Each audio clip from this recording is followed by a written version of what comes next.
चलिए फिर शुरू करते हैं आज का वीडियो डिस्कशन। आज के वीडियो डिस्कशन में हम नृत्य और संगीत, खासकर शास्त्रीय नृत्य और लोक नृत्य, वही शास्त्रीय संगीत और लोक संगीत के बारे में डिस्कस करेंगे। इसके बाद साहित्य वाला कुछ भाग है वो कवर कर लेंगे। इसके साथ ही अपना आर्ट एंड कल्चर का जो टॉपिक है वो कंप्लीट हो जाएगा।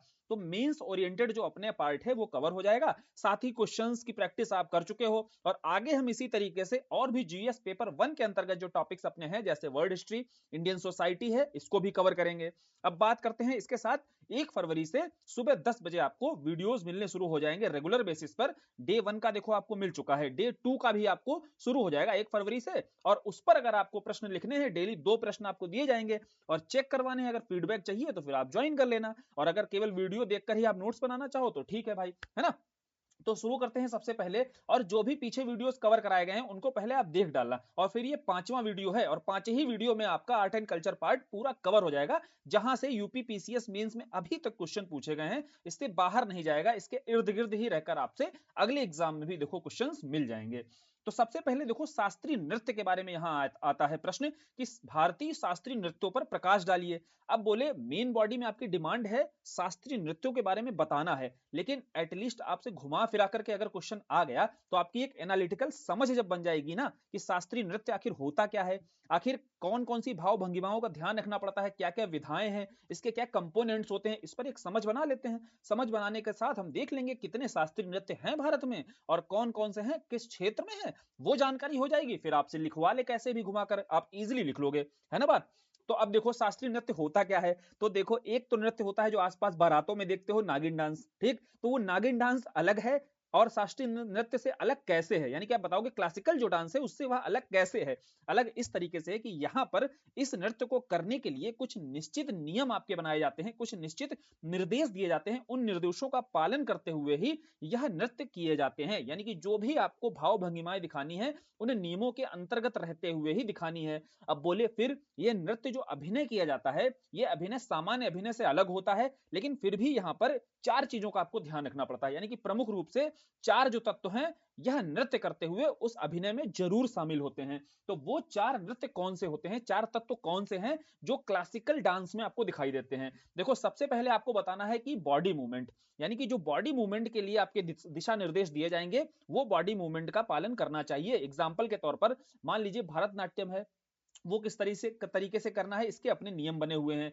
कथकली कैसे करना है इसके अपने नियम बने हुए हैं, ठीक है। अभी केवल हम समझ रहे हैं कि शास्त्रीय नृत्य होता क्या है, आखिर शास्त्रीय नृत्य अन्य लोक नृत्यों से अलग कैसे आखिर समझा जाता है। तो सबसे पहले बॉडी मूवमेंट का जो आपका नियम तय किया गया है उसके अनुसार आपका बॉडी मूवमेंट होना चाहिए। दूसरा वाचिका, वाचिका मींस स्पीक, बोल करके आप एक्सप्रेस करके भी बहुत सारे नृत्य हैं जो शास्त्रीय नृत्य आपके किए जा सकते हैं। तीसरा होता है कॉस्ट्यूम या ड्रेस का, जिसे अहर्य बोला जाता है, यानी कि कॉस्ट्यूम्स वगैरह का भी ध्यान रखा जाता है कोई भी शास्त्रीय नृत्य को करने के लिए। और चौथा होता है सात्विका, जिसे गेस्चर कहते हो, है ना। गेस्चर में आपने ध्यान से अगर देखा होगा तो कथकली वगैरह नृत्य जो होता है वहां गेस्चर, जो आईब्रोज वगैरह होती है इसके माध्यम से भी दर्शाने की कोशिश की जाती है। तो बहुत सारे गेस्चर होते हैं जिनका अनुपालन किया जाता है शास्त्रीय नृत्य को अभिनय करने के लिए। ये स्पष्ट हुआ कि आखिर जो क्लासिकल डांस होता है उस डांस को करने के लिए आपको ये 4 जो पार्ट हैं नृत्य के वो जरूर ध्यान रखने हैं। फिर ये जो विधाएं होती हैं, नृत्य जो होता है, पहले नृत्य को समझ लो। 2 तरीके से आपका नृत्य किया जाता है। पहला है आपका लास्य और दूसरा है तांडव। बोले भाई लास्य और तांडव क्या है ये भी तो समझा दो। देखो, तांडव आपने कहां पर देखा है, तांडव से आप परिचित होगे जब आपने नटराज की मूर्ति देखी होगी, नटराजन की मूर्ति देखी होगी, तो वहां पर वो तांडव करते हुए मुद्रा में है। तो तांडव करते हुए मुद्रा में है मींस क्रोध आप बोल सकते हो, या आप गुस्से की मुद्रा में, से आसान भाषा में समझो। तो जो क्रोध की मुद्रा में होते हैं या वीरता की मुद्रा में होते हैं वो आपके तांडव मुद्रा में दिखाई देते हैं, तो वो आपके मैस्कुलाइन फीचर के अंतर्गत आता है। यानी कि जो कलाकार है, जो शास्त्रीय नृत्य कर रहा कलाकार है, वो जब क्रोध में वीरता का परिचय देगा या वीरता का अभिनय करेगा तो वो मैस्कुलाइन फीचर अपने भीतर रखेगा, है ना, जो उसकी भाव भंगिमाएं होंगी, तो वही भाव भंगिमा कहलाती है तांडव। तो ये नृत्य का एक प्रकार होता है तांडव। दूसरा प्रकार जो होता है लास्य, यह जो शैली होती है यहां पर फेमिनाइन फीचर आपको दिखाई देंगे। यानी कि वही कलाकार जब अपने मुख पर सौंदर्यता, अपने मुख पर विनम्रता लेकर आएगा या सहनशीलता लेकर आएगा तो वह लास्य शैली में आ जाता है कलाकार। और ये लास्य शैली जो होती है वो फेमिनाइन जो आपके फीचर है वो दर्शाती है। तो फेमिनाइन फीचर जब दर्शाई जाएगी तो वह लास्य शैली करेगा कलाकार, और जब मैस्कुलाइन फीचर दिखाएगा तो वह तांडव शैली करेगा। ठीक, तो नृत्य की दो शैलियां होती हैं, आपको कोई भी शास्त्रीय संगीत देखोगे आपको यही दो शैलियां जरूर नजर आएंगी वहां पर। और इसके जो कंपोनेंट कंपोनेंट मतलब जो इसकी विधाएं होती हैं वो कैसे होती हैं। कोई व्यक्ति डांस करना जब भी शुरू करता है, एक एग्जांपल लो भरतनाट्यम। जब भरतनाट्यम शुरू किया जाता है तो पहले नाटक आदि का परिचय किया जाता है, तो नाट्य होता है। दूसरा नृत्य, याद रखियो नृत्य नहीं है, नृत्य करने से पहले यानी कि इस पोस्चर में पहुंचने से पहले नृत्य, कोई भी शास्त्रीय नृत्य करने से पहले पहले नाट्य शुरू करेगा, नाट्य के पश्चात वह नृत्य की शैली में आएगा, नृत्य के बाद धीरे धीरे होता है ना डांस करना शुरू करता है, जब फाइनली वह पूर्णतः नृत्य की शैली में आ जाता है तो वह नृत्य कहलाता है। तो तीन विधाएं होती हैं, तीन कंपोनेंट होते हैं शास्त्रीय नृत्य के लिए, नाट्य नृत्य नृत्य। ठीक, तो ये आपका एक क्रोनोलॉजी समझ लो, इस तरीके से ही आपका नृत्य दिखाई देता है। अब ये नृत्य क्या होता है, दो शैलियां कौन सी हैं, लास्य और तांडव समझ में आ गई। जो अभिनय किया जाता है उस अभिनय में कौन कौन से चार तत्व आपके रहते हैं, बॉडी मूवमेंट, दूसरा आपका स्पीक एक्सप्रेशन जो होता है, तीसरा आपका ड्रेस या कॉस्ट्यूम, चौथा गेस्चर। ठीक है, जो जेस्चर होता है वो जरूर ध्यान से रखा जाता है यहाँ पर। अब बात करते हैं भाई शास्त्रीय नृत्य यूं ही आ गया क्या, कहेंगे भाई नहीं, सबसे पहले अगर आपको इसकी उत्पत्ति से संबंधित जो जानकारी मिलती है, मतलब ये जो नियम बोला गया कि स्पष्ट नियम होने चाहिए, है ना, जो फिक्स कर दिए जाएंगे रूल्स वो होने चाहिए, फिक्स जो निर्देश हैं जो गाइडलाइंस दी जाती हैं उसके अनुसार करना चाहिए, तो ये कहां पर है, आपके दिमाग में आना चाहिए कि ये है कहां पर। तो ये आपका नाट्य शास्त्र, भरत मुनि के द्वारा रचित जो नाट्य शास्त्र है, यहीं पर आपको शास्त्रीय नृत्य की भी जानकारी, क्लासिकल जो म्यूजिक है उसकी भी जानकारी यहीं पर मिलेगी, क्लासिकल डांस की भी जानकारी, जो रूल्स वगैरह है वो कहां पर मिल जाते हैं, भरत मुनि द्वारा रचित जो नाट्य शास्त्र है यहां पर आपको स्पष्ट रूप से पूरी जानकारी मिल जाती है। तो ये बढ़िया सोर्स के रूप में भी है जो भारत के शास्त्रीय नृत्यों की जानकारी हमें देता है। ठीक, समझ में आया। तो शास्त्रीय नृत्य पर जो हमारे पास एक आउटलाइन समझ होनी चाहिए कि अब हमारे पास लिखने के लिए आएगा, एटलीस्ट हम समझते हैं कि शास्त्रीय नृत्य होता क्या है, उसकी शैलियों को समझते हैं, अभिनय में क्या क्या ध्यान रखना है हमें, भाव भंगिमाओं में क्या क्या चीजें ध्यान रखनी है हमें, वो क्लियर हो गया। फिर अब इंट्रोडक्शन आपको बनाना होगा तो इजिली आप बता दोगे, इंट्रोडक्शन चाहो तो आप बना लो इंट्रोडक्शन की भाई शास्त्रीय नृत्य समझा दो क्या होता है, चाहे आप बताओ कि जहां पर नृत्य के माध्यम से भाव भंगिमा या अंग विन्यास के द्वारा किसी विषय पर या किसी पौराणिक कहानी का चित्रण किया जाता है। तो यहाँ पौराणिक कहानी का चित्रण, ये बात क्यों आती है, देखो ज्यादातर जो शास्त्रीय जो नृत्य हैं आपके वो पौराणिक कहानियों का ही चित्रण करते नजर आएंगे। अब आपके दिमाग में आना चाहिए क्यों ऐसा है, देखो इसका कारण यह है कि शुरुआती जितने भी आपके नृत्य हैं या शास्त्रीय नृत्य हैं उनका विकास कहां से होता है, वो प्रारंभ कहां से हुए, तो वो मंदिरों से। अब बोले मंदिरों से क्यों हुए, कारण यह था कि जब देवदासियों के द्वारा भगवान को प्रसन्न करने के लिए जो नृत्य किया जाता है वही धीरे धीरे करके आगे उसकी परिणति शास्त्रीय नृत्य के रूप में हो गई, वही क्लासिकल डांस आपका बना। चाहे वो साउथ के क्षेत्र में रहा तो दक्षिण का आपका हो गया, चाहे कथकली हो जाए, चाहे कुचिपुड़ी हो जाए, भरतनाट्यम हो जाए, वैसे ही आपका उत्तर में आपको कथक दिखाई देगा, चाहे पूर्व में आपको ओडिसी दिखाई देगा। ठीक है, ये सारे शास्त्रीय नृत्यों का विकास होता है जब देवदासियों के द्वारा यह नृत्य किए जाते हैं। तो इसीलिए इनका प्रारंभ कहां से होगा, और देवदासी भी क्या करेंगी, भगवान को खुश करना है तो पौराणिक जो कहानियां हैं उनका ही चित्रण आपको दिखाई देगा इन नृत्यों में भी। अब बोले इन नृत्यों के साथ साथ ये देवदासियां क्या होती है ये तो समझ में आना चाहिए। जैसे परिवार के लोग अपनी बेटियों का विवाह क्या करते थे, मंदिर के ईश्वर से कर देते थे। अब ईश्वर से विवाह करते थे तो वो जो बेटियां रहती थी वो कहां पर रहती थी, मंदिरों में ही रहती थी। तो वही भगवान को प्रसन्न करने के लिए नृत्य करती थी, वही आगे चल करके आपका एक शैली निकल कर आई शास्त्रीय नृत्यों की। ठीक, समझ में आ गया देवदासियां कौन थी। अब आगे आते हैं, जब आपको मेन बॉडी में समझाना होगा, बताना होगा भाई कितने आखिर शास्त्रीय नृत्य हैं, पूरे भारत जो भौगोलिक सीमा है हमारी, उस भौगोलिक सीमा में कितने शास्त्रीय नृत्य हैं। तो अगर संगीत नाटक एकेडमी की मानी जाए, ठीक ध्यान से सुनना, संगीत नाटक एकेडमी की अगर मानी जाए बात, उस एकेडमी के अनुसार भारत में कुल 8 शास्त्रीय नृत्य हैं। ध्यान से सुनते चलियो, 8 शास्त्रीय नृत्य हैं और प्रमुख रूप से उनकी ही चर्चा आपको कर देनी है। जब भी अपने एग्जाम में लिखना है बिल्कुल ब्रीफ ब्रीफ में सबके बारे में थोड़ा थोड़ा बताते हुए अपने क्वेश्चन को कंप्लीट कर देना है। वो 8 आपको रिप्रेजेंट कैसे करना है, देखो एक तो आप पहले उनके बारे में बहुत बेसिक बेसिक जानकारी दे दो, साथ ही आप भारत का एक मैप बनाओ और मैप में सभी के बारे में एक लोकेट करते हुए कि कौन सा नृत्य कहां पर है उसकी जानकारी आप दे दो। ठीक है, इस तरीके से एक प्रेजेंटेशन का बढ़िया तरीका हो सकता है। फिर संगीत नाटक एकेडमी के अनुसार अगर माना जाए तो 8 हो गए हमारे पास शास्त्रीय नृत्य, और अगर संस्कृति मंत्रालय के अनुसार माना जाए तो 9 शास्त्रीय नृत्य हैं। ठीक, 9 जो है आपका 9वां शास्त्रीय नृत्य भी वो किसको मानते हैं, देखो आगे आपका दिया हुआ है छऊ, जो आपका छऊ है यह नृत्य, जो वैसे तो लोक नृत्य के रूप में मान्यता दी जाती है संगीत नाटक एकेडमी के द्वारा, लेकिन अगर भारतीय संस्कृति मंत्रालय की बात मानी जाए तो ये 9 आपको जो शास्त्रीय नृत्य है वो दिखाई देंगे, लेकिन हम अभी 8 पढ़ेंगे यहाँ पर। 8 में सबसे पहले हम देखते हैं भरतनाट्यम के बारे में। अब देखो भरतनाट्यम का क्षेत्र क्या है, क्या क्या पता होना चाहिए, बेसिक जानकारी होनी चाहिए कि इसका क्षेत्र क्या है। तो तमिलनाडु आपका क्षेत्र है, और ये जो है सामान्यतः स्त्रियों के द्वारा किया जाता है। और यहाँ वही चीज समझना ध्यान से, जब आप इस नृत्य को देखोगे तो पहले आपको नाट्य दिखाई देगा, फिर नृत्य दिखाई देगा, फिर नृत्य दिखाई देगा, ठीक है। इस तरीके से आपको भरतनाट्यम के जो कलाकार हैं वो आपको अभिनय करते हुए दिखाई देते हैं। और अभिनय में 4 तत्व जरूर शामिल होंगे, कौन कौन से भैया पीछे समझा दिया आपको, तो वही सारी चीजें आप लिख सकते हो। और भरतनाट्यम में आपको हिंदू परंपरा के अनुसार ही अभिनय होता हुआ दिखाई देता है, ठीक। यहाँ भरतनाट्यम के बारे में बेसिक बहुत हल्की हल्की जानकारी लेनी है, ज्यादा नहीं। शास्त्रीय नृत्य समझ लिया, उसके जो 8 हैं, पहला हमने देखा भरतनाट्यम, दूसरा देखो मोहिनी अट्टम दिया हुआ है। मोहिनी अट्टम क्या है समझ लो, बेसिक चीजें एकदम समझते चलो, और लिख तो आप दोगे ही। मोहिनी, तो मोहिनी का रूप कब धारण किया था भगवान विष्णु ने, जब अमृत के लिए लड़ाई हुई सुर और असुरों में, तो मोहिनी का रूप धारण करके आते हैं और घड़ा लेकर जाते हैं जो, तो वही जो नृत्य किया गया असुरों का ध्यान भग्न करने के लिए, तो वही जो नृत्य किया जाता है आपका केरल के क्षेत्र में, वही कहलाता है आपका मोहिनी अट्टम। अब चूंकि उस समय भले ही विष्णु भगवान ने महिला का रूप धारण किया था मोहिनी का, लेकिन यह जो नृत्य किया जाता है यह मोहिनी अवतार में ही और स्त्रियों के द्वारा ही आकर्षक वेशभूषा पहन करके किया जाता है। कौन सा नृत्य, मोहिनी अट्टम नृत्य। और एक चीज याद रखियो, जब ये मोहिनी अट्टम नृत्य किया जा रहा है, जहां पर सौंदर्य की बात की जाएगी, तो जो शैली बताई थी ना, 2 शैली, कौन सी, लास्य शैली, तांडव शैली, तो किस शैली का इस नृत्य में प्रयोग होगा, कॉमन सेंस पर आप बता सकते हो, लास्य शैली में ही यहां पर आपको अभिनय करती हुई कलाकार यहां दिखाई देंगी जो महिलाएं हैं। तीसरा कौन सा है भाई, तीसरा देखते हैं कथकली। अब ये कथकली कहां पर है, केरला का आपका शास्त्रीय नृत्य है। हिंदू परंपराओं को यहां भी शामिल किया जाता है, और देखा जाए ज्यादातर आपको यहां पर अभिनय करते हुए कथकली पुरुष दिखाई देंगे। और पुरुषों के द्वारा भी आपने देखा होगा ध्यान से, जो आईब्रोज होती हैं, इतना कठिन होता है यह नृत्य कथकली, है ना। कथा और कली मतलब कथा को कलाओं के माध्यम से जहां पेश किया जाता है, बहुत कठिन होता है यहाँ पर अभिनय करना, नृत्य करना। तो इसलिए पुरुषों को कई वर्ष लग जाते हैं ट्रेनिंग लेते हुए, प्रशिक्षण लेते हुए।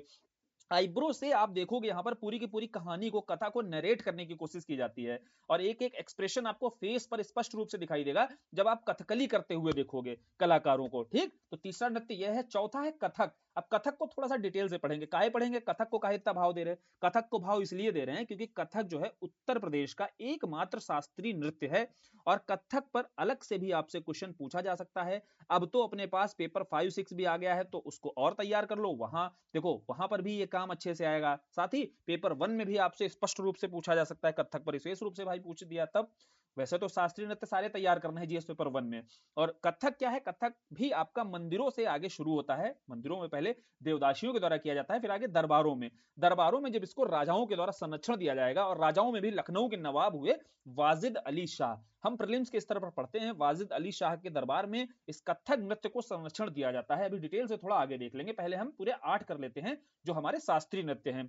पांचवा कौन सा है आपका, मणिपुरी है। तो मणिपुर के क्षेत्र में ही आपका जो नृत्य होगा वह मणिपुरी कहलाता है। यह भी एकल भी किया जाता है, मीन सोलो पे परफॉर्मेंस दिया था। सोलो मतलब क्या है, एक ही जो कलाकार होता है वही लास्य करेगा, वही तांडव करेगा, वही फेमिनाइन के फीचर आपको दिखाएगा, और वही जब आपका मैस्कुलाइन के फीचर दिखाएगा तो तांडव करता हुआ नजर आएगा। लेकिन साथ ही साथ यहाँ पर वन देवताओं और हिंदू परंपराओं के अनुसार भी नृत्य दिखाई देगा। और संकीर्तन शैली पर, संकीर्तन क्या होता है, जब आपने देखा होगा गाते बजाते हुए कुछ लोग ग्रुप में आगे निकलते हैं, वही आपका संकीर्तन कहलाता है। तो उसी संकीर्तन शैली में जो नृत्य किया जाता है वो आपका मणिपुरी है। फिर छठा देखते हैं तो सत्रिया नृत्य है। सत्रिया कहां पर है, सत्रिया का जो क्षेत्र है असम है। ये सारी चीजें जो बताई जा रही है ना क्षेत्र, ये क्षेत्र और अच्छे से आप रिप्रेजेंट करो, जब आंसर लिखो तो उसको मैप में बनाकर भी दिखा दो। मैप पर बनाकर जब आप दिखा दोगे तो अब आपने इन ब्रीफ एग्जामिनर को बता दिया, हाँ भाई किस क्षेत्र में कौन सा आपका क्लासिकल डांस है, ये इसको पता है, इसने डिटेल से अच्छे से आगे लिखा होगा, इतनी वो उम्मीद करते हुए आपका आंसर भी चेक करेगा और आपको एक्स्ट्रा मार्क भी मिलेंगे औरों से, ठीक है। तो जैसे सत्रिया बताओगे, सत्रिया में आपको बताना है, सत्रिया जो है आपका वैष्णव जो संत हुए, वैष्णव कौन, जो विष्णु के उपासक होते थे, तो वैष्णव संतों के द्वारा जो मठों पर जो नृत्य किया जाता था पौराणिक कथाओं का गान करते हुए, तो वो आपका कहलाता था क्षत्रिया। ये 6 नृत्य हुए। 7वां नृत्य है आपका ओडिसी। ओडिसी कहां पर किया जाएगा, स्वाभाविक सी बात है, ओडिसी उड़िया के क्षेत्र में, उड़ीसा के क्षेत्र में किया जाएगा, और यह भी मंदिरों में देवदासियों के द्वारा किया जाता था। और इसमें प्रमुख रूप से क्या ध्यान रखना है कि 2 मुद्राएं की जाती हैं, कौन सी, एक त्रिभंग मुद्रा है। त्रिभंग मुद्रा कहां पर आप बता सकते हो, जैसे भगवान कृष्ण को देखा है आपने, भगवान कृष्ण जब बांसुरी बजाते हुए खड़े होते हैं तो एक गर्दन से, एक कमर से, एक पैर से, 3 जगह से तीन जगह से भंग मतलब तीन जगह से मुड़ा हुआ जो शरीर होता है, तो उस मुद्रा में ही जब कोई डांस किया जाता है तो वह क्लासिकल डांस में ही आपका त्रिभंग मुद्रा शामिल हो जाती है, और यह आपको उड़ीसी नृत्य में आपको देखने को मिलेगी। फिर दूसरी कौन सी मुद्रा है? चौक। तो इसमें चार तरीके से चतुर्भुज की तरह जो अभिनय करता हुआ कलाकार है अपने शरीर को बना लेता है, तो वही चौक मुद्रा कहलाती है। तो दो प्रमुख मुद्राएं त्रिभंग मुद्रा और चौक मुद्रा कहां पर दिखाई देगी? ओडिसी में, और देवदासियों के द्वारा मंदिरों में यह नृत्य किया जाता था। सबसे लास्ट बचता है कुचिपुड़ी। देखो कुचिपुड़ी नृत्य कहां आपको? आंध्र प्रदेश में दिखाई देगा, ठीक है। अब इस आंध्र प्रदेश का ये जो कुचिपुड़ी शास्त्रीय नृत्य है, इसकी समानता भारतनाट्यम से दिखाई देती है, लेकिन भारतनाट्यम के साथ साथ कुछ स्पेसिफिक यहाँ पर कुछ और तत्व भी शामिल होते हैं, जैसे यह एक एक्रोबेटिक डांस है, ठीक, डांस लिख लो यहाँ पर, एक्रोबेटिक डांस है। तो एक्रोबेटिक मतलब जो आपने यहाँ भी देखा होगा, थाली वगैरह पर खड़े होकर के बहुत सारे लोग हैं रस्सी और उसके थाली वगैरह पर खड़े होकर के नृत्य करते हुए, एक्रोबेटिक जो गतिविधियां होती हैं, नटी गतिविधियां जो होती हैं, वो यहाँ पर शामिल की जाती हैं। तो यहाँ जो कलाकार होता है तांडव और लाश दोनों एक साथ करता हुआ नजर आएगा। जब आप कुचिपुड़ी नृत्य देखोगे, गूगल सर्च करना, वहां आपको दिखाई देगा एक ही कलाकार, आपका एक कलाकार होगा जो तांडव मुद्रा में खड़ा होगा, और दूसरा बगल में कलाकार उसका लाश मुद्रा में सौंदर्य के साथ करुणा वाले भाव में खड़ा होगा, दूसरा एक गुस्से में खड़ा हुआ जो होगा वो तांडव शैली में होगा। तो दोनों ही आपको यहाँ पर एक साथ दिखाई देंगे। ये कुचिपुड़ी जो डांस होता है इसकी विशेषता होती है, ठीक है। तो यह भी मंदिरों से आगे दरबारों तक पहुंचता है। पहले मंदिरों में ही शुरू होता है, फिर वहां के जो क्षेत्रीय राजा हुए, उन क्षेत्रीय राजाओं ने अपने दरबारों में इसको संरक्षण देना शुरू कर दिया, तो वही आपका शास्त्रीय नृत्य कहलाया, ठीक है। नहीं तो फिर वो लोक नृत्य बनकर ही रह जाता अगर संरक्षण नहीं मिला होता। इसके लिए स्पेसिफिक जो नियम, कुछ विशेष नियम बना दिए गए निश्चित, उन्हीं निश्चित नियमों के आधार पर आज भी आपको यह शास्त्रीय जो डांस है, जो क्लासिकल डांस है, ये आपको दिखाई देता है, ठीक। जो क्लासिकल डांस था इस पर समझ हो गई आपकी। अब क्लासिकल डांस पर कोई भी कीवर्ड आपके सामने आएगा, आप इजीली समझ जाओगे, क्योंकि सारी चीजें आपको तोड़कर समझा दी हैं। इसके बाद कथक की विशेषताएं, जैसे आपसे प्रश्न अलग से पूछा जा सकता है कथक की विशेषताओं के बारे में, तो जो शास्त्रीय नृत्य की विशेषताएं बताई हैं, कुछ इसकी अलग थोड़ी ना होंगी, वही तो होंगी, क्योंकि यह भी क्या है, कथक जो है, कथक भी एक क्लासिकल डांस है। तो जो इसकी विशेषताएं आपको देखनी है, जैसे पौराणिक कथाओं का यहाँ गुणगान होगा, प्राचीन हिंदू और मध्यकालीन शैली का प्रभाव, बस थोड़ा सा यहाँ ध्यान रखना है, जो नॉर्थ इंडिया का डांस होगा, चाहे नॉर्थ इंडिया का कोई संगीत होगा, तो वहां पर आपको मध्यकालीन शैली का प्रभाव दिखाई देगा, पर्शियन शैली का प्रभाव दिखाई देगा। क्योंकि आप ये भी देखो, पीछे जो वास्तुकला में भी हमने पढ़ा या मूर्ति कला में जैसे हमने पढ़ा, तो वहां भी मूर्ति कला में भी आपको पर्शियन शैली का प्रभाव उत्तर भारत के क्षेत्र में दिखाई देता है। वहीं आपको जब दक्षिण भारत के क्षेत्र में जाओगे, तो वहां जो भी संगीत की शैली होगी या नृत्य की शैली होगी, वह इंडिजीनियस रूप से, स्वदेशी रूप से विकसित होगी। वहां आपको बाहरी तत्वों का प्रभाव नहीं दिखाई देता है। लेकिन जो कथक है, यहाँ मध्यकालीन शैली का भी प्रभाव दिखाई देता है।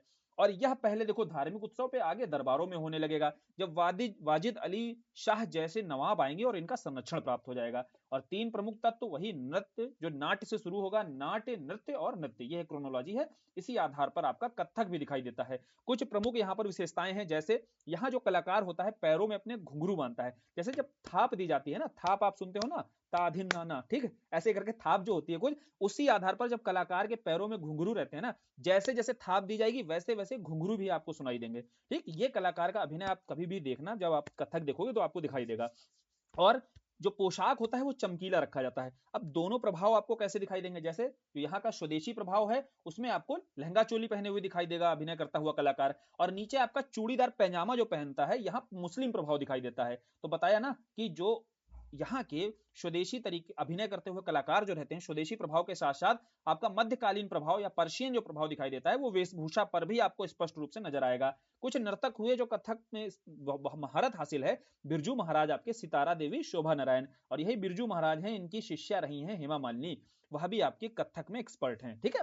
तो ये हो गया आपका कथक की विशेषताएं लिखने को आएगा। तो जब भैया हमें शास्त्रीय नृत्य पता है, उसकी विशेषताएं पता है, तो कथक की विशेषताएं कुछ अलग थोड़ी ना होने वाली हैं। अब जब नृत्य किया जाता है, इस जोड़कर देखेंगे, हम शास्त्रीय संगीत पर आ रहे हैं, यानी कि जो क्लासिकल म्यूजिक है यहाँ पर आ रहे हैं, लेकिन जब शास्त्रीय नृत्य किया जाता है, यही शास्त्रीय नृत्य के साथ में संगीत भी तो रहता है, तो शास्त्रीय संगीत भी शामिल होता है। तो शास्त्रीय संगीत के बारे में भी वही है, क्या है भैया, जहां शास्त्रीय की बात की जाएगी, मतलब वहां जो नियम है वो निश्चित एकदम फिक्स कर दिए जाएंगे, इन्हीं नियमों में बंधे हुए रहकर और इन्हीं निर्देशों का पालन करते हुए ही आपको भारत की परंपरा को प्रदर्शित करना है अपने अभिनय के माध्यम से, चाहे आप नाच कर करो, चाहे आप गाकर करो, ठीक है। नाच कर करोगे तो हो गया शास्त्रीय नृत्य, गाकर करोगे तो हो गया शास्त्रीय संगीत। ठीक, अब ये हो गया आपका शास्त्रीय संगीत का परिचय। अब शास्त्रीय संगीत के बारे में बेसिक जानकारी यहां भी थोड़ा समझ लेते हैं। कोई पूछे कि भाई इसकी उत्पत्ति कहां से हुई, तो अब उत्पत्ति के स्तर पर बताना है। वैसे तो नियमों के बारे में जानकारी, निर्देशों के बारे में जानकारी तो हमें भरतनाट्यम, जो भरत मुनि का नाट्य शास्त्र है, सॉरी भरत मुनि का जो नाट्य शास्त्र है वहां से तो हमें जानकारी मिल जाती है। लेकिन फिर भी उत्पत्ति आपको थोड़ा सा भारत के विषय में अगर पूछा जाए, बैकग्राउंड बताओ भाई कैसे क्या उत्पत्ति कहां देखते हो। बोले सबसे पहले जब हमने वेद पढ़े थे, तो वेदों में ऋग्वेद वगैरह में जो मंत्रों वगैरह की चर्चा की गई थी, अब मंत्रों का उच्चारण कैसे करना है, किस बेस पर, किस आवेश पर रह करके हमें मंत्र पढ़ने हैं, कौन सा मंत्र किस ध्वनि पर पढ़ना है, कितनी आवृत्ति पर पढ़ना है, तो ये सारे नियम तो हमें वेदों में दिखाई देते हैं। और ये सारे नियम वेदों में कहां दिखाई देते हैं, बोले साम वेद में दिखाई देते हैं। दिखाई देते हैं कि नहीं, तो साम वेद में जब हमें यह स्पष्ट रूप से शास्त्रीय संगीत का जो बैकग्राउंड है, तो वो हमें दिखाई दे रहा है कि हाँ, भारत में पहले से ही यह मान्यता थी कि भाई कोई भी मंत्र आपको पढ़ना है तो कितनी आवृत्ति पर पढ़ना है, कितनी ध्वनि के साथ पढ़ना है। और वैसे ही अगर म्यूजिक का बोला जाए, आपका बेस, जैसे बेस बोले तो जो बेसिक तत्व होते हैं वो कौन से होते हैं म्यूजिक के, तो वो 7 स्वर होते हैं, हम सभी को पता होते हैं। 7 स्वर कौन से हैं, सा रे गा मा पा धा नी। ठीक है, पा धा नी, फिर तो रिपीट करने लगता है वही शा। तो ये 7 स्वर हैं आपके, सा रे गा मा पा धा नी। ठीक, अब इन्हीं 7 स्वरों को, आप समझो बात को, इन्हीं 7 स्वरों को मिला करके जो आपके राग बनाए जाते हैं, यानी कि इन स्वरों को मिलाकर के जो नए नए राग बनाए जाएंगे, जैसे आपने बहुत सारे, और एक चीज और, राग कब बनता है, उसके लिए मिनिमम आपके 5 स्वर जरूर लगाए, है ना। जो भी कलाकार होता है, जो भी सिंगर होता है, ऐसा समझो शास्त्रीय संगीत को गाने वाला जो गायक होता है, वो गायक 5 स्वरों को लगाकर ही राग बनाते हैं।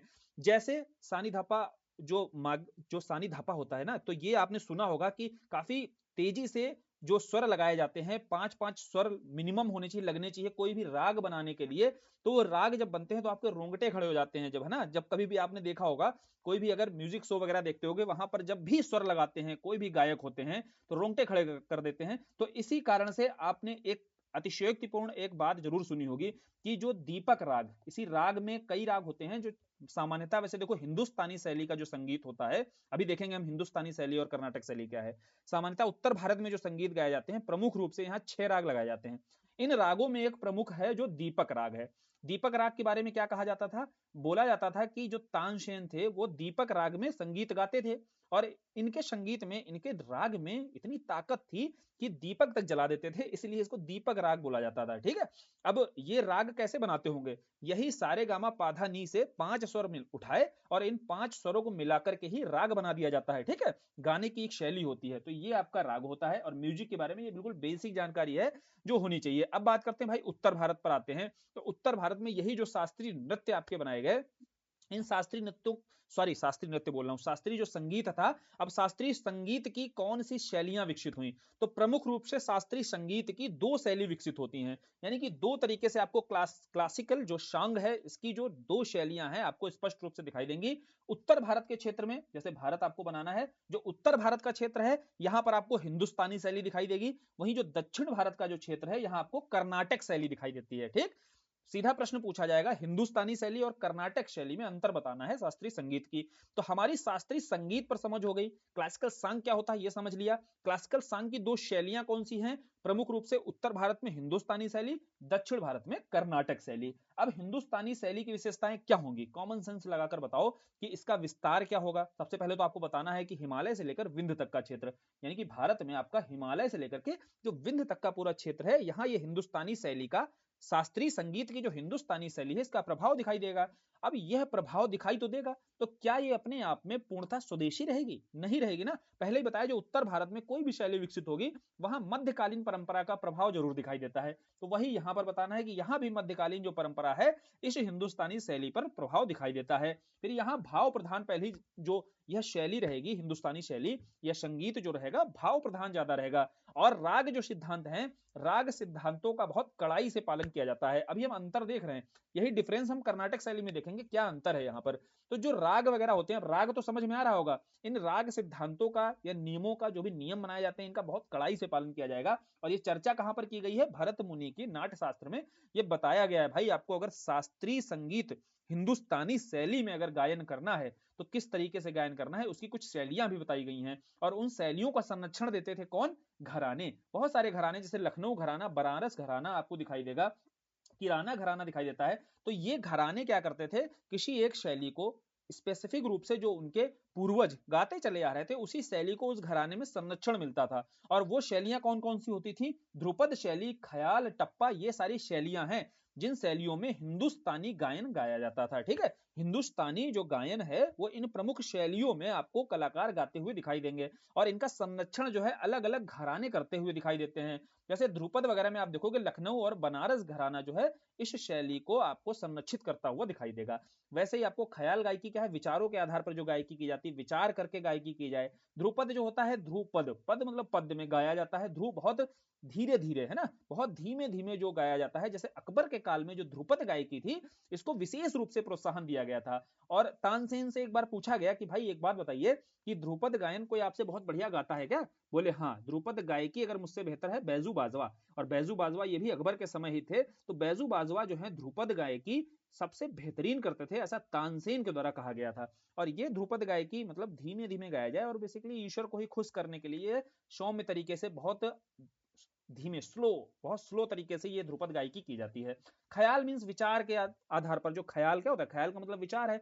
विचारों में मतलब यह प्रस्तुत किया जाता है कि देखो मैंने जो है ये ख्याल किया कि मैंने अपने आप को ईश्वर के आगे समर्पित कर दिया। ऐसे ख्याल रखते हुए ही जो गायकी की जाएगी वही आपकी ख्याल गायकी कहलाती है। तो ये प्रमुख प्रकार होते हैं, हमने एक बेसिक तरीके से इसको समझ लिया। अब कर्नाटक शैली कैसे यहाँ पर अंतर प्रकट करती है हिंदुस्तानी शैली से, तो कर्नाटक में आप आओगे, बताओगे सबसे पहले इसका क्षेत्र दक्षिण भारत के क्षेत्र में है और दूसरा यह पूरी तरीके से स्वदेशी है, यानी कि इस पर कोई मध्यकालीन या कोई पर्शियन प्रभाव नहीं दिखाई देगा। जब कोई पर्शियन प्रभाव नहीं दिखाई देता है तो पूरी तरीके से यह स्वदेशी तरीके से विकसित हुई भारतीय शैली के रूप में यह जानी जाती है। कौन सी? कर्नाटका शैली।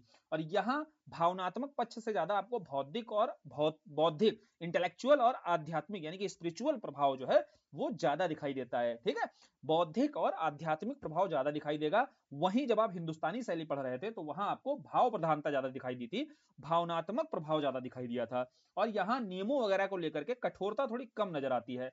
इसका जो संरक्षण किया गया, एक तो आचार्यों का प्रमुख योगदान है, चाहे विद्यारण्य हो, चाहे देवदासियां हो, चाहे मधुस्वामी हो। साथ ही साथ जो आपको साउथ में विजयनगर साम्राज्य देखने को मिलता है, तो विजयनगर साम्राज्य के द्वारा भी इस कर्नाटक शैली को या इस कर्नाटक शैली के शास्त्रीय संगीत को संरक्षण दिया गया था।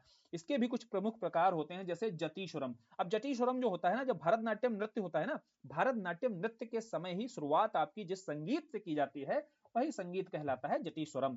कृतनाम जैसे हो गया, ठीक है, जो कीर्तन, उत्तर भारत में जो कीर्तन है वही दक्षिण में कृतनाम है। जावली, कव्वाली जानते हो, जैसे जो कव्वाली है ना उत्तर भारत में वही दक्षिण भारत में जावली है। ठीक, ये कुछ ऐसे प्रकार हैं जो तुलना करते हुए आपको याद भी थोड़ा बने रहेंगे, नहीं तो फिर बहुत जटिल जो नाम होते हैं वो याद नहीं रहते हैं और फिर आप लिख नहीं पाओगे उन चीजों को। जिन बातों को आप लिख सकते हो एटलीस्ट वो चीजें तो आपके यहाँ पर नोट्स में होनी चाहिए ना, कम से कम इनको तो उतार कर ही आना है जब भी आपसे प्रश्न पूछा जाएगा। अब जैसे ही आपसे कर्नाटक शैली और हिंदुस्तानी शैली में प्रमुख अंतर बोलेगा तो आपको ये बता देना है ना, कि कौन कौन से अंतर हैं। कुछ समानताएं भी होती हैं, जैसे दोनों में ही अलाप और तानों का प्रयोग किया जाता है और दोनों में 12 स्वरों का प्रयोग किया जाता है। यहाँ याद रखियो, यहाँ जो हिंदुस्तानी शैली विकसित हुई और जो आपकी ये क्या नाम है इसका कर्नाटक शैली विकसित हुई, दोनों जगहों पर 12 स्वरों का प्रयोग किया जाता है। ठीक, समझ में आया?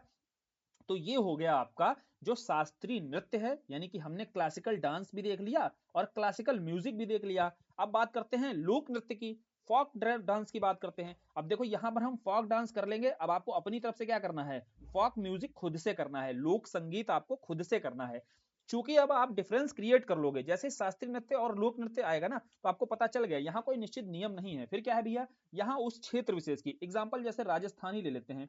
अब राजस्थान के क्षेत्र विशेष में जो किंवदंतियां चलती होंगी, जो कथा कहानियां चलती होंगी, उन कहानियों को लोग गीत के माध्यम से, नृत्य के माध्यम से जब गाकर वो उस चीज को प्रकट करेंगे तो वो आपका लोक संगीत हो जाएगा। जब नृत्य के माध्यम से उसको पेश करेंगे तो आपका वह लोक नृत्य हो जाएगा। और लोक नृत्य और लोक संगीत एक साथ दिखाई देते हैं दोनों कहीं कहीं पर। ठीक है, तो वही जो प्रचलित लोक कथाएं होती हैं विशेषल क्षेत्र की, और उन कथाओं को या उन किंवदंतियों को, चाहे भले ही वो मिथक रहते हों, ठीक है, चाहे वो मिथक रहते हो, मैथोलॉजी ही रहती हो, लेकिन उनको वहां के स्थानीय गीतों के आधार पर या स्थानीय नृत्य के आधार पर जब पेश किया जाता है वही आपका फोक डांस या फोक सॉन्ग कहलाता है। ठीक, तो आप समझ में आया फोक डांस क्या होता है, फोक सॉन्ग्स क्या होते हैं। अब फोक डांस फोक सॉन्ग्स पर अगर एक समझ बन गई तो इसकी कुछ विशेषताएं अगर आपसे आ जाए पूछने के लिए तो एटलीस्ट विशेषताएं क्या हो सकती हैं। एक तो ये स्वतः प्रवर्तित होते हैं, यानी कि यह उस क्षेत्र विशेष की जो कहानियां होती उनके अनुसार ही इनका उद्भव होता है और अनगढ़ होते हैं, मतलब ये गढ़े नहीं जाते हैं, पहले से अनगढ़े हुए होते हैं, ये तुरंत के तुरंत ही किए जाते हैं क्योंकि यहाँ पर कोई ट्रेनिंग नहीं इनको दी जाती है, किसी प्रकार की कोई ट्रेनिंग नहीं यहाँ पर चलती है। जैसे आप शास्त्रीय नृत्य में देख रहे थे ना, वहां पर कई वर्षों तक वहां पर ट्रेन किया जाता है कि आपको जो भाव भंगिमा रखनी है वो कैसे रखनी है, आपको अपने मुख पर जो लास्य मुद्रा लानी है वो कैसे लानी है, अपने मुख पर आपको जो आपके तांडव मुद्रा आएगी उसके लिए आपको ट्रेन किया जाएगा। यहाँ जो लोक नृत्य है, जो फोक डांस है, यहाँ किसी प्रकार की कोई ट्रेनिंग नहीं होती है, बहुत ही सरल रूप में यहाँ पर लोगों के द्वारा अपने विशेष स्थान पर ही, अपने क्षेत्रीय स्थान पर ही इसको पेश किया जाता है। ये इसकी प्रमुख विशेषताएं होती हैं। और कुछ लोक नृत्यों के बारे में जैसे अक्सर आएगा भी, अगर आपसे प्रश्न बनेगा तो प्रमुख लोक नृत्यों के बारे में आपको चर्चा करनी होगी। तो पहले लोक नृत्य बता दिया और लोक नृत्य की जो स्पेशलिटी होती है उसको समझा दिया या समझ लिया हमने। और फिर कुछ प्रमुख लोक नृत्य हैं, जैसे छऊ है। यहाँ पर छऊ के बारे में क्या बताया था, छऊ को अगर संस्कृति मंत्रालय की माने तो इस संस्कृति मंत्रालय इसको शास्त्रीय नृत्य की कैटेगरी में रखता है, तो उस आधार पर अपने हो जाते हैं टोटल 9 भैया क्लासिकल डांस। लेकिन अगर हम संगीत नाटक अकेडमी की माने तो ये भैया आपका लोक नृत्य है। अब लोक नृत्य में छऊ है कहाँ का नृत्य, छऊ देखो 3 क्षेत्र यहाँ पर आते हैं मुख्यतः, झारखंड, उड़ीसा, पश्चिम बंगाल। अब उड़ीसा का जो मयूरभंज छऊ है ये बहुत प्रसिद्ध है। तो ये 3 क्षेत्रों में अलग अलग नाम से छऊ नृत्य किया जाता है। इस छऊ नृत्य में मुखौटा पहना जाता है, इसीलिए इसको मुखौटा नृत्य कहते हैं। एग्जाम्पल जैसे अब यहाँ कलाकार अगर रावण बना हुआ है तो 10 सिर वाला मुखौटा पहन लेगा, ठीक है, तो बेसिकली ये मुखौटा पहन कर ही नृत्य किया जाता है, इसीलिए इसको मुखौटा नृत्य भी कहा जाता है। और जो पौराणिक कथाएं हैं इनका ही अभिनय किया जाता है यहाँ पर भी, ठीक, समझ में आया। अब ये छऊ नृत्य समझ लिया, इसका क्षेत्र समझ लिया और कुछ बेसिक जानकारी इसकी ले ली। फिर दूसरा आता है गरबा, ये डांडिया जहाँ किया जाता है, ठीक। गरबा कब किया जाता है, अभी जैसे नवरात्रि का सीजन था तो नवरात्रि के अवसर पर ही गरबा का नृत्य किया जाता है। प्रमुख रूप से किस क्षेत्र में, अब तो हर जगह दिखाई देता है, लेकिन प्रमुख रूप से इसकी शुरुआत गुजरात में हुई। और ये क्यों किया जाता है ये पता होना चाहिए। देखो यहाँ माता दुर्गा जी के द्वारा जब महिषासुर का वध किया गया तो उस महिषासुर के वध को ही ये गरबा या डांडिया के माध्यम से, डंडी रहती है ना यहाँ पर हाथ में, इसलिए डांडिया बोला जाता है। अब डंडी के द्वारा ही इसको पूरा प्रस्तुत किया जाता है, कौन सा, गरबा नृत्य जो होता है। क्यों किया जाता है, क्योंकि नवरात्रि में माता दुर्गा ने महिषासुर का जो वध किया था उसे ही दिखाया जाता है, ठीक, समझ में आया। गरबा और डांडिया बिल्कुल बेसिक जानकारी ले रहे हैं। और कुछ प्रमुख क्षेत्रों के आपको नृत्य पता होंगे तो उनको आप क्या कर पाओगे, जैसे गुजरात का पता चला तो गुजरात वाला पार्ट आपने भारत का मैप बनाया, गुजरात पार्ट से एरो निकाला और लिख दिया गरबा, ठीक। ऐसे ही आपको छऊ पता चला, छऊ जो है बिहार और झारखंड, उड़ीसा और पश्चिम बंगाल है, उस क्षेत्र में आपने एरो निकाला और लिख दिया भैया यहाँ पर छऊ होता है, ठीक है, छऊ लोक नृत्य प्रचलित है। फिर आते हैं राजस्थान के क्षेत्र में, तो वहां घूमर और कालबेलिया दो नृत्य दिखाई देते हैं। घूमर कौन सा भैया, घूमर घूमर गाना सुना है जो दीपिका पादुकोण का भी आया था, तो वो घूमर, यही वाला घूमर जो लोक नृत्य है यही करते हुए आपको दिखाई देती हैं, गोल गोल घूमते हुए। यह प्रमुख रूप से देखो राजस्थान में जो भील जनजाति है इसके द्वारा किया जाता है। और कालबेलिया कौन सा है, कालबेलिया एक पुराना गाना सुना होगा, कौन सा, चल छैया छैया, ठीक है, उसी में देखा होगा आपने कि वो कालबेलिया नृत्य करते हुए, जो आपने ये सुना देखा होगा, चारों ओर सपेरे रहते हैं तो सपेरे बीन वगैरह बजाते हैं और उस बीन की धुन पर ही सपेरा वर्ग जो है बीन वगैरह बजाते हैं, उस बीन की धुन पर ही राजस्थान की महिलाओं के द्वारा जो नृत्य किया जाता है वही कहलाता है कालबेलिया, ठीक। भांगड़ा गिद्दा देखो पंजाब में किया जाने वाला प्रमुख नृत्य है। अब कौन सा, बिरहा जैसे देखते हैं, देखो बिरहा कहाँ पे, बिरहा आपका महिलाओं के द्वारा किया जाता है, लेकिन कब किया जाता है समझो, बिरहा को थोड़ा सा तोड़ो तो बिरह नजर आएगा, ठीक है, बिरहा को तोड़ो तो बिरह, और बिरह क्या होता है, दर्द की बात की आती है, दूर होने पर जो दर्द होता है वही बिरह है आपका। और कब किया जाता है, किसके द्वारा किया जाता है ये समझो, जैसे बिहार वगैरह में जब बहुत सारे पुरुष होते थे जो कमाने के लिए, चूंकि वहां पर अपॉर्चुनिटीज नहीं होती थी उनके पास, तो कमाने के लिए बाहर जाते थे, ठीक। अब बाहर जाते थे तो महिलाएं एक व्यथा में रहती थी, व्यथा में जो रहती थी अपने साथी से दूर होने की, तो उसी दूर होने की व्यथा को ही नृत्य के माध्यम से जो पेश किया जाता था वहां पर महिलाओं, पुरुषों के द्वारा, पुरुषों के द्वारा, तो वो आपका कहलाता था बिरहा, ठीक, समझ में आया कि बिरहा नृत्य क्या होता था, जब महिलाओं की व्यथा को दर्शाया जाएगा और दर्शाने वाले कौन होंगे, वो अभिनय करने वाले व्यक्ति होंगे पुरुष, ठीक, सामान्यतः पुरुष होते हैं। फिर आते हैं बिहू पर, बिहू कहाँ का है, असम का है। यहाँ स्त्री पुरुष दोनों आपको दिखाई देंगे, चमकीले से वस्त्र पहने हुए, वेशभूषा चमकीली सी रहेगी और हर्ष और उल्लास, मस्त रहते हैं, एकदम बिंदास रहते हुए आपको नजर आएंगे यह नृत्य करते हुए, वह नृत्य कहलाता है आपका बिहू।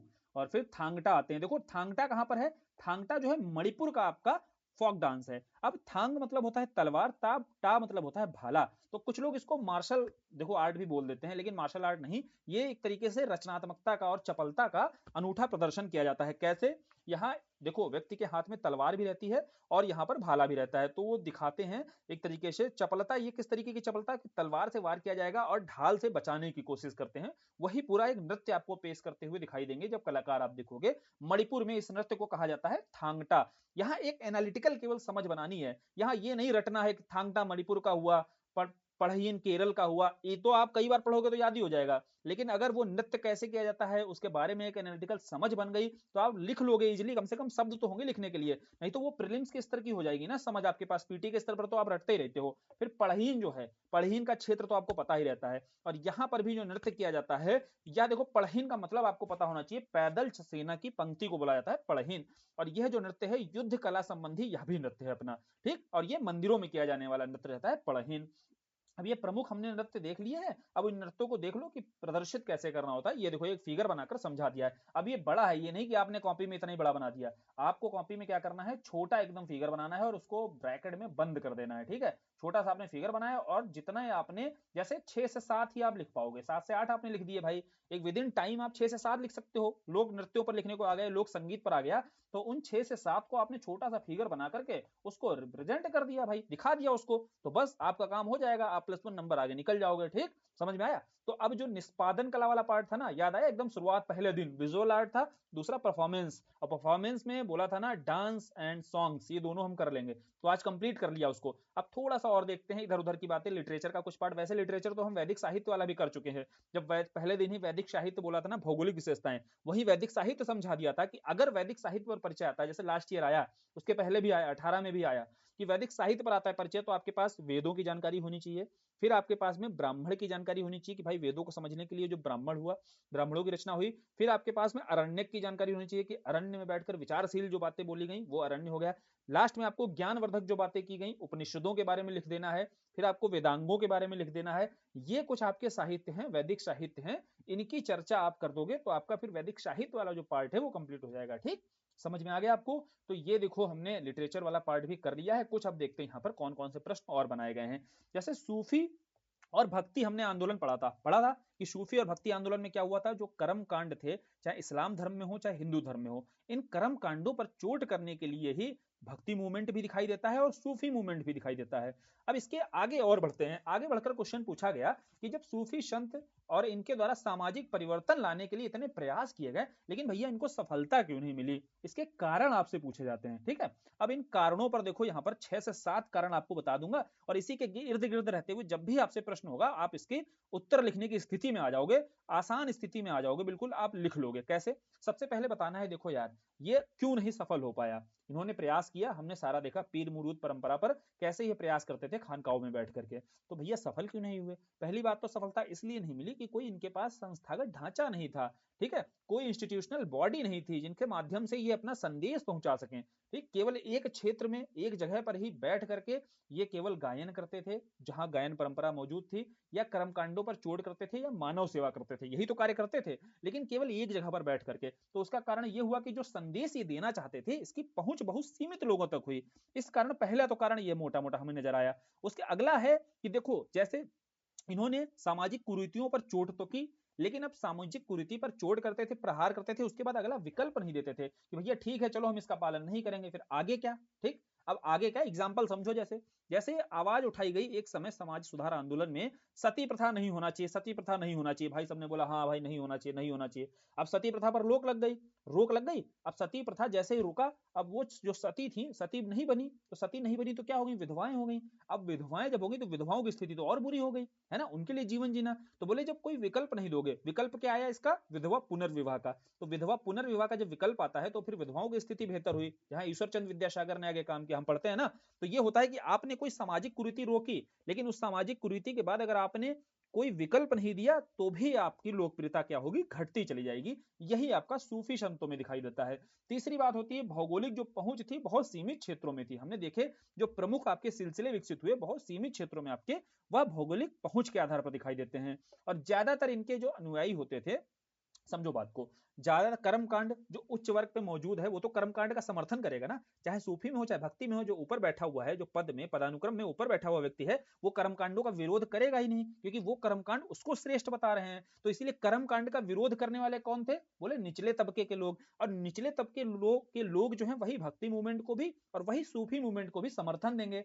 और इनका कंट्रोल जो होता है, सामाजिक जो व्यवस्था है, सामाजिक जो ताना बाना है, उस ताने बाने पर इनका कंट्रोल कैसा रहता है? बहुत सीमित रहता है। बोले जब इनका नियंत्रण ही बहुत सीमित है तो इनके द्वारा जो आवाज उठाई जाएगी वो भी ज्यादा बड़े क्षेत्र में, ज्यादा व्यापक स्तर पर आवाज नहीं बन पाएगी। समझे बात को? और फिर आपको बताना है कि स्वयं जो संत लोग जो थे उनमें एक रूपता का अभाव नहीं था, यानी कि अलग अलग संतों में भी, उनकी वाणी में भी टकराहट देखने को मिलती है।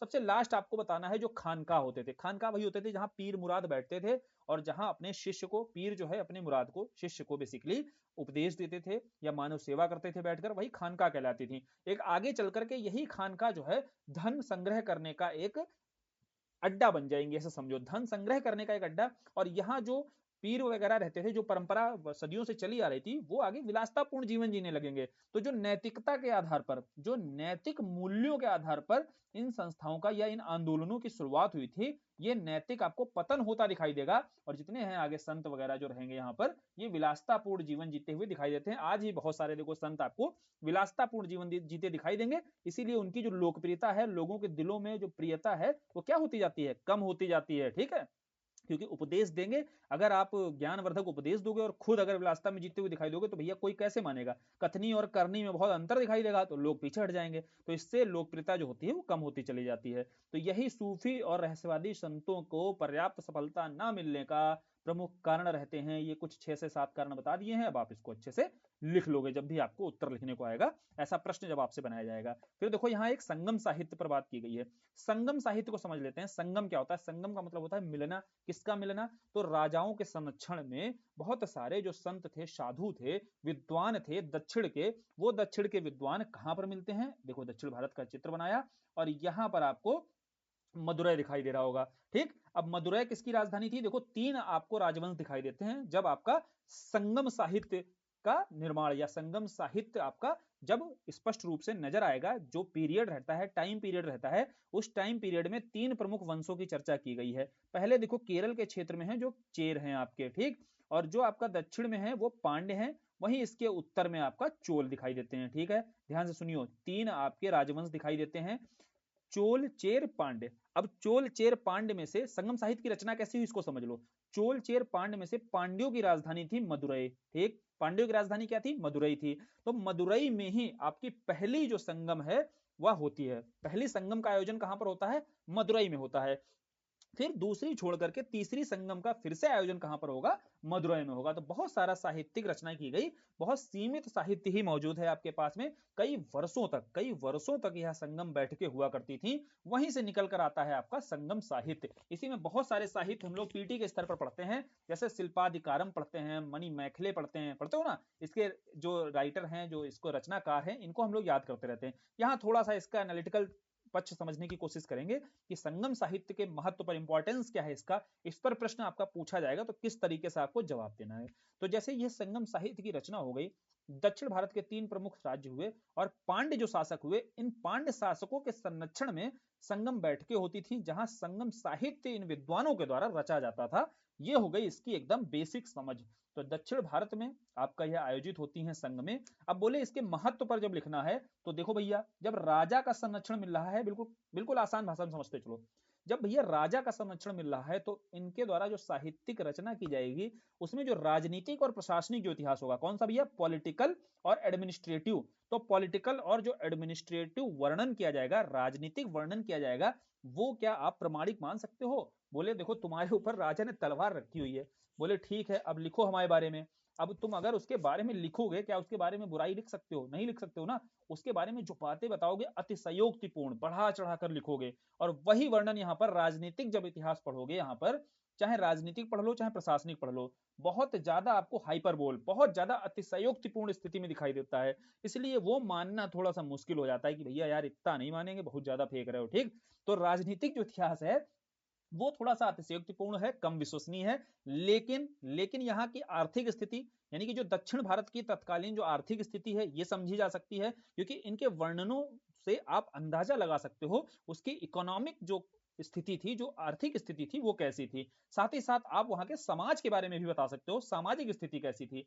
तो भैया इन्होंने बताया कि यहाँ का जो समाज था, आर्थिक स्थिति में क्या है, आपको आर्थिक गतिविधियां देखनी है, यानी कि जो आर्थिक कमाई करते थे, एक तरीके से वो जो कमाते थे, अपना जीवन यापन करते थे, जो को उपार्जन करते थे, वो कैसे करते थे, या तो खेती करेंगे या पशुपालन करेंगे। तो बताओगे भाई यहाँ या युद्ध वगैरह में लीन रहेंगे, तो ये पशुचारक थे। और ज्यादातर युद्धों में और पशु हरण की यहाँ चर्चा की गई है संगम साहित्य में। तो लगातार देखो युद्ध के माध्यम से लूटपाट करके एक इनका शुरुआती आय का स्रोत रहा, पशुपालन वगैरह करने लगे, और आय आगे चल करके इनका कृषि जो है प्रमुख स्रोत बन गया। ठीक, तो जीविकोपार्जन के ही आधार पर आप यहाँ की आर्थिक स्थिति की चर्चा कर सकते हो। फिर जब कृषि इनका व्यापार प्रमुख जो है स्रोत बनेगा, इसके बाद ये व्यापारिक गतिविधियों में आगे जाएंगे। जो नगरीकरण की पहली शर्त होती है, राजस्व वृद्धि होनी चाहिए, लाभ होना चाहिए, और लाभ के लिए देखो कृषि जब अधिक होगी तो कृषि अधिशेष की जब स्थिति आती है तो राजस्व बढ़ता है, तो लोग व्यापार की ओर जाते हैं। इसी तरीके से यहाँ वस्त्र उद्योग का भी विकास होता है, और वस्त्र उद्योगों में भी यह प्रमुख व्यापार के रूप में निर्यात भी करते थे। सूती वस्त्रों का प्रमुख केंद्र क्या था, उरैयूर हुआ करता था। और उरैयूर शुरुआती दौर में बता दें कि चोल जो शासक हुए, चोलों की राजधानी हुआ करती थी उरैयूर। ठीक है, तो यहां पर औद्योगिक इकाइयों का भी विकास हुआ, जिसमें प्रमुख केंद्र के रूप में उरैयूर की चर्चा की गई। उरैयूर चोलों की भी राजधानी थी और सूती वस्त्र का प्रमुख केंद्र थी, साथ ही साथ रेशम का भी निर्यात होता था। एक बात और बताई गई है यहां पर कि किसी प्रकार के कर प्रणाली की कोई टैक्स जो सिस्टम था वो नहीं था, यहां पर दिखाई देता है स्पष्ट रूप से कोई टैक्सेशन जो है वहां पर नहीं मौजूद था, कर प्रणाली का अभाव दिखाई देता है। तो ये हमने आर्थिक स्थिति को समझ लिया संगम साहित्य के वर्णन के बाद। अब सामाजिक स्थिति को अगर समझना है तो सामाजिक स्थिति में जैसे शिल्पाधिकारम में बताया गया है, राजा कोवलम की जो कहानी बताई गई है, वो अपनी पत्नी ना होकर के उनकी एक प्रेमिका रहती है। ठीक है, वहां पर जो पूरी कहानी है, जो माधवी रहती है, जो आपकी माधवी प्रेमिका रहती है, उनकी प्रेम जो लव स्टोरी है वो बताई गई है शिल्पाधिकारम में। अब वही माधवी से पुत्री का जन्म हुआ, वही आगे कहानी बढ़ जाती है मणि मैखले में। ठीक है, समझे बात को। शिल्पाधिकारम और मणि मैखले में जो ये रचनाएं की गई, इन रचनाओं के आधार पर हम वहां की सामाजिक व्यवस्था को भी समझ सकते हैं। ठीक, और यह भी बताना है कि जो जाति व्यवस्था उत्तर भारत में दिखती है, संगम साहित्य से पता चलता है कि उतनी कठोर आपकी जाति व्यवस्था दक्षिण भारत में नहीं थी। यहाँ सीधा कॉन्सेप्ट देखो जाति व्यवस्था में भी चलता है, ब्राह्मण और गैर ब्राह्मण का। ठीक है, क्या यहाँ पर, यहाँ ब्राह्मण और गैर ब्राह्मण के रूप में जाति व्यवस्था मौजूद है। यहाँ चार वर्णों के रूप में नहीं थी, जैसा कि उत्तर भारत में दिखाई देता है। तो संगम साहित्य से ही हमें वहां की सामाजिक स्थिति के बारे में जानकारी मिलती है। फिर आगे धनी वर्ग आपका और गरीब वर्ग। देखो धनी और गरीब के बारे में कैसे यहाँ पर समाज में मौजूद थे और कैसे यहाँ पर अनुमान लगाया जाता है। तो जो पक्के मकान थे वो धनी वर्गों के लिए थे, और जो कच्चे मकान रहते थे वो गरीब वर्ग के लिए रहते थे। साथ ही जो 8 विवाह हैं, उन 8 विवाहों की चर्चा यहाँ पर भी है। महिलाओं को अपना जीवन साथी चुनने का अधिकार था। तो हमने ऋग्वैदिक काल के बारे में पढ़ा ना, शुरुआती जो ऋग्वैदिक काल है, यानी कि ऋग्वेद का जो काल है वैदिक पीरियड में, तो वहां भी महिलाओं को जीवन साथी चुनने का अधिकार था, और महिलाओं की स्थिति कुछ बेहतर नजर आती है। तो यही सेम स्थिति आपको संगम काल के समाज में मिलेगी।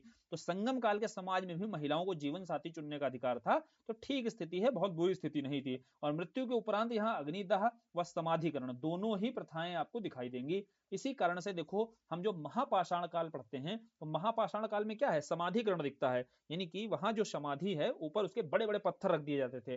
तो अग्निदाह भी दिखता है यहाँ पर मृत्यु उपरांत, और समाधिकरण भी मौजूद था। ये आपका संगम साहित्य में चर्चा की गई। तो हमने संगम साहित्य पढ़ा, कब इसकी रचना हुई, और रचना के साथ साथ ये इंपॉर्टेंस रखता है तो पॉलिटिकल एंगल से तो बिल्कुल नहीं, चूंकि वहां पर अतिशयोक्तिपूर्ण वर्णन है, और दो एंगल से, एक इकोनॉमिक एंगल से और दूसरा सोशल एंगल से, यानी कि आपको आर्थिक महत्व जानना है, सामाजिक महत्व जानना है, तो आप इस संगम साहित्य का प्रयोग कर सकते हो और बता सकते हो। जो पॉइंट्स आपके निकल कर आ रहे हैं वो समझा दिए हैं। फिर कृष्णदेव राय के बारे में एक प्रश्न आया कि कृष्णदेव राय जो हैं वो स्वयं कुशल विद्वान और विद्या एवं साहित्य के संरक्षक भी थे, यानी कि खुद ही वो एक कुशल विद्वान थे और विद्या और साहित्य के स्वयं संरक्षक भी रहे हैं।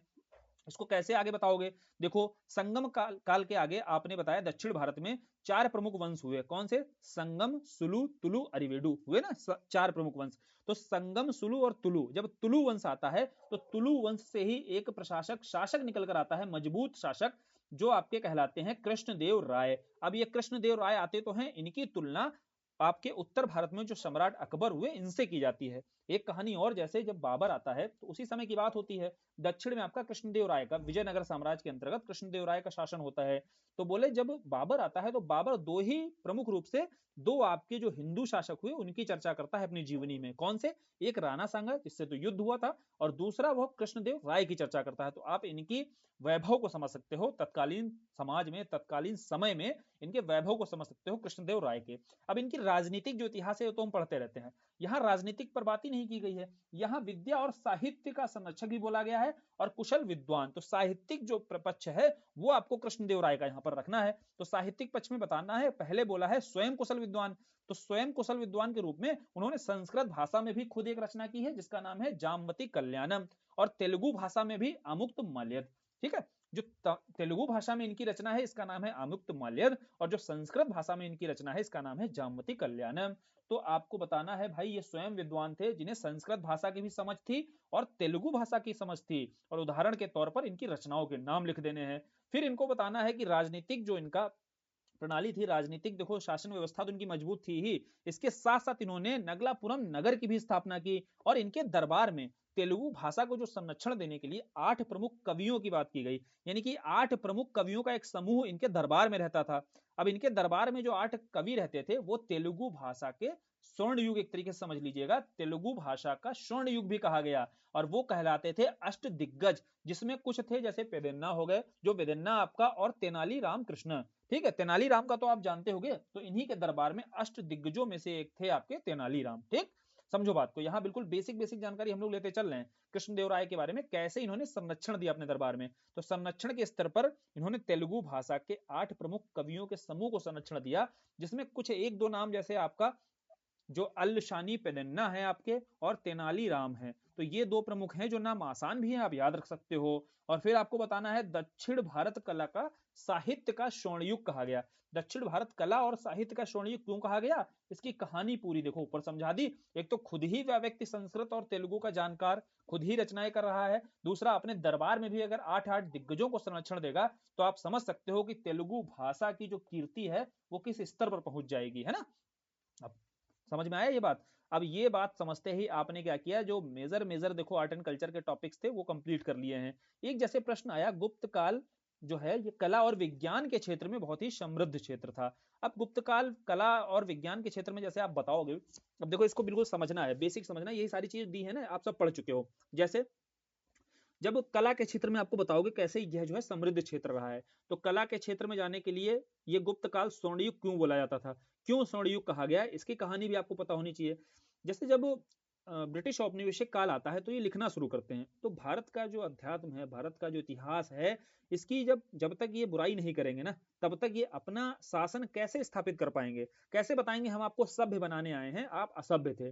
तो ये चीजें स्थापित कर रहे होते हैं, तभी राष्ट्रवाद जगता है, हमारे लेखकों का, इतिहासकारों का राष्ट्रवाद जगता है। तो उसी में से जो राष्ट्रवादी इतिहासकार आए, तो राष्ट्रवादी इतिहासकारों ने लिखना शुरू किया, तो उन्हीं में से जो लेखन हुआ वहां बताया गया कि गुप्त काल जो है, गुप्त काल आपका स्वर्ण काल रहा है, स्वर्ण युग रहा है। और स्वर्ण युग कैसे रहा है, उन्होंने साहित्य और संस्कृति की दृष्टि से इसको स्थापित करने की कोशिश की, क्योंकि राजनीतिक दृष्टि से उन्होंने बताया कि मौर्य काल बहुत मजबूत था, ठीक है, लेकिन गुप्त काल आया तो ये सांस्कृतिक दृष्टि से भी आपका स्वर्ण युग के रूप में जाना जाता है। तो अब आते हैं कला के क्षेत्र में कैसे इन्होंने स्थापित किया। तो कला में हमने कौन सा, वास्तुकला पढ़ा है, मूर्ति कला पढ़ा है, चित्रकला पढ़ा है, हर क्षेत्र में लिख देना है, आपको समझा देना है। वास्तुकला में जैसे आपको बताना है कि जो मंदिर स्थापत्य था ना, वो गुप्त काल से शुरू होता है। आपको जो नागर शैली है ना, वो नागर शैली आपको यहां से ही शुरुआत होती दिखाई देगी स्पष्ट रूप से। तो नागर शैली विकसित होती कहां से, गुप्त काल से दिखाई देती है। और बिल्कुल सुनते चलना है, सब कुछ इजीली याद हो जाएगा, क्योंकि हम सारी चीजें पीछे आर्ट एंड कल्चर में पढ़ चुके हैं। अब देखो एक प्रश्न आपसे गुप्त काल से बनाया गया, कला की दृष्टि से आपको समृद्धता बतानी है। अब कला में आपको ब्रेनस्टॉर्मिंग करनी है, कला में हम वास्तुकला बता देंगे, मूर्ति कला बता देंगे, और फिर हम चित्रकला के बारे में बता देंगे, ठीक है। तो ये सारी कलाओं के क्षेत्र में, फिर विज्ञान के दृष्टिकोण से भी बता देंगे कि विज्ञान में क्या क्या गुप्त काल में आपके प्रमुख आविष्कार हुए या क्या क्या उपलब्धियां थी, है ना, यही तो बताना है इस प्रश्न में। तो बोले वास्तुकला में बताना है नागर शैली का विकास हुआ, कुछ उदाहरण देने हैं, जैसे देवगढ़ का दशावतार, ललितपुर का जो विष्णु मंदिर है, भीतरगांव का कानपुर, इनका जो स्थापत्य है, इनका विकास जो हुआ किस काल में हुआ, गुप्त काल में हुआ। फिर मूर्ति कला पर आते हैं, देखो मूर्ति कला में वैसे तो मौर्योत्तर काल में क्या हो गया था आपका, नागर सॉरी मूर्तिकला गांधार मथुरा, इनका विकास अमरावती का हो चुका था मौर्योत्तर में, लेकिन जैसे ही गुप्त काल आता है तो यहाँ एक शैली का विकास होता है जो सारनाथ शैली कहलाती है। मूर्ति की आपको मूर्ति कला की एक नई शैली दिखाई देगी गुप्त काल में, वो आपकी सारनाथ शैली है। ठीक, यहीं पर आपको नटराज जी की मूर्ति भी दिखाई देती है। जो नटराज मूर्ति आपको तांडव शैली में पढ़ी ना हमने, इसका जो आविष्कार हुआ, इसका जो स्थापना हुई है, ये गुप्त काल में ही हुई है। तो मूर्ति कला की हमने उपलब्धियां बताई। फिर देखो गुफा वास्तुकला की, तो गुफा में अजंता की गुफाएं, बाघ की गुफाएं, उदयगिरी की गुफाएं, ये किस काल की हैं? ये सारी की सारी भैया गुप्त काल की हैं। फिर चित्रकला में आपको अजंता की चाहे चित्रकारी हो, चाहे एलोरा की चित्रकारी हो, जब हमने भित्ति चित्रकारी पढ़ी थी ना, वॉल पर जो चित्रकारी की गई थी, इसके उदाहरण के तौर पर कहा हमने अजंता और एलोरा की जो वॉल पर, वहां की दीवालों पर जो चित्रकारी की गई है वो गुप्त काल की ही है, गुप्ता पीरियड की ही है। और इसमें मरणासन राजकुमारी का उदाहरण देते हुए बताना है कि कितना मार्मिक चित्र है यह। ठीक है, जो प्रदर्शित करने की वो भित्ति चित्रकारी में कोशिश की गई है वो स्पष्ट रूप से हमें वहां दिखाई देती है।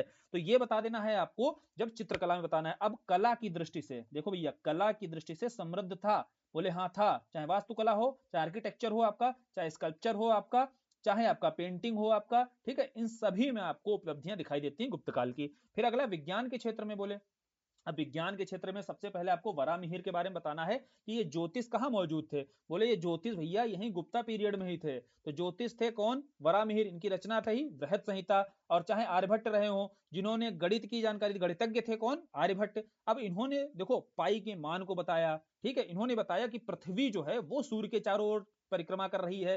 तो बहुत सारे विज्ञान के क्षेत्र में या गणित के क्षेत्र में इन्होंने ऐसे ऐसे दर्शन दिए और दार्शनिक बातें की जो आगे चल करके विज्ञान ने प्रूफ किया। तो बोले बहुत सारी वैज्ञानिक बातें ये गुप्ता पीरियड में कर दी गई थी इन विद्वानों के द्वारा।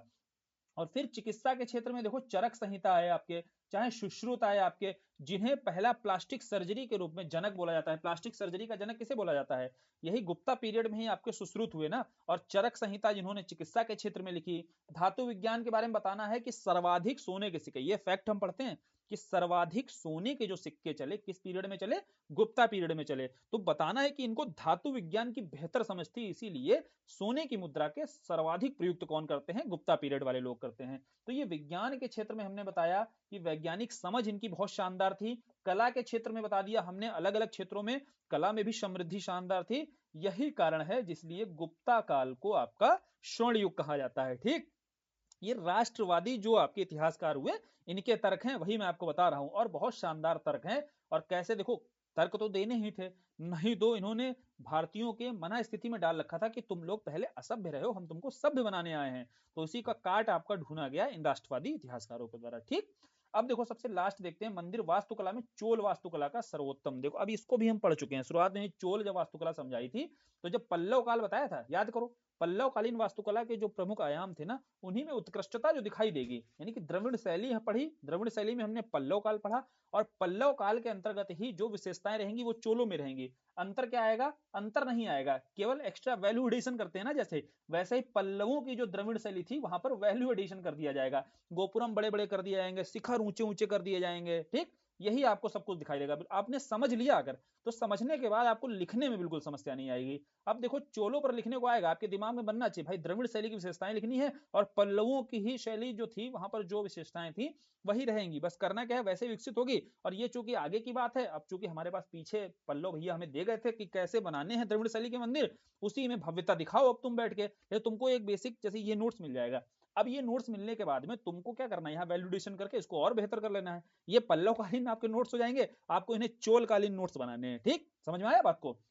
अब फिर आगे विमान देखो ऊंचे ऊंचे रहेंगे, यहाँ पर प्रांगणों में मंदिर बनाए जाएंगे, जलाशय बनाए जाएंगे, व्यापकता बढ़ जाएगी। जो मूर्तियां रहेंगी यहाँ पर उसमें सजीवता, और राजाओं के मतलब जो चित्र हैं वो भी मूर्तियां बनने लगेंगी। तो अंततः इनके बारे में बोला जाने लगा कि चोल जो है दैत्य के समान कल्पना करते थे, और फिर बड़ी बड़ी कल्पनाएं करते थे, ऐसा नहीं है कि, और जोहरी के समान उसको तराशते भी थे। इसीलिए दक्षिण भारत में जो स्थापत्य का स्वर्ण युग है वो चौल काल को ही कहा गया। समझने वाली जो चीजें थी वो हमने समझ ली यहाँ पर। और समझने वाली चीज यही होती है कि हम अगर उसके बारे में लिख रहे हैं तो ब्रेनस्टॉर्मिंग में हमारे पास पॉइंट्स आने चाहिए, और पॉइंट्स तभी आएंगे जब हमारा एनालिटिकल ब्रेन काम करेगा, एनालिटिकल थिंकिंग आपकी काम करेगी। वो एनालिटिकल थिंकिंग तभी होती है जब कॉन्सेप्ट आप समझ जाओगे। अब भैया चोल या तो रटते रहो या समझ लो द्रविड़ हमने समझ ली। अब द्रविड़ की जो विशेषताएं है ना, वही जो पल्लव से शुरू हुई और पल्लव में ही आपको मॉडर्नाइज कर दिया गया, थोड़ा सा आपको बेहतर करते हुए, जहां पल्लव कालीन विशेषताओं को लिखनी है वही चोल काल की विशेषताएं होंगी। सेम वही काम आपको विजयनगर में भी करना है। विजयनगर जो स्थापत्य अगर लिखने आ गया तो आपको नहीं रटा हुआ है तो द्रविड़ शैली तो पता है, वही लिख दिया, कुछ विशेष जैसे किया गया वहां पर तो वो आपने लिख दिया, बस इतना याद करना होता है। और फिगर वगैरह देखो थोड़ा सा आसान फिगर बनाने की कोशिश किया करो जो कम समय में जल्दी से जल्दी बन जाए। साथ ही साथ पेपर 5 अगर आपको लिखना है तो भाई 1 फरवरी से रेगुलर चालू हो रहा है, उससे पहले ही आप ज्वाइन कर लो तो ज्यादा सही रहेगा। फिर आप वो भी कंटिन्यू 2 क्वेश्चंस वहां लिखते रहो और यहाँ पर भी आपके टॉपिक GS1 से तो कंप्लीट कराए ही जा रहे हैं, ठीक है। वो वीडियोस भी आपको फ्री ऑफ कॉस्ट ही सुबह 10 बजे दिए जाएंगे। अगर आंसर लिख करके आपको चेक करवाना है तो आपको फिर वहां पर पेड वाले ग्रुप में ज्वाइन करना पड़ेगा, ठीक है। चलो फिर आज वीडियो खत्म करते हैं, आर्ट एंड कल्चर का पार्ट कंप्लीट करते हैं। अब आर्ट एंड कल्चर के बारे में आपको बताना है कमेंट सेक्शन में कि भाई कल्चर वाला पार्ट जो आपके लिए टेंशन बना रहता था वो आपको मजा आया कि नहीं मजा आया, और मजा आया है तो फिर मजेदार एक कमेंट हो जाए और फिर आगे अगला पार्ट आप लोग कमेंट में ही बताओ कौन सा शुरू करना चाहिए, वर्ल्ड हिस्ट्री या इंडियन सोसाइटी। वैसे वर्ल्ड हिस्ट्री में ज्यादा दिक्कत आ रही, सोचते हैं वही शुरू कर दिया जाएगा, ठीक है। चलो फिर यहीं पर वीडियो खत्म करते हैं, धन्यवाद।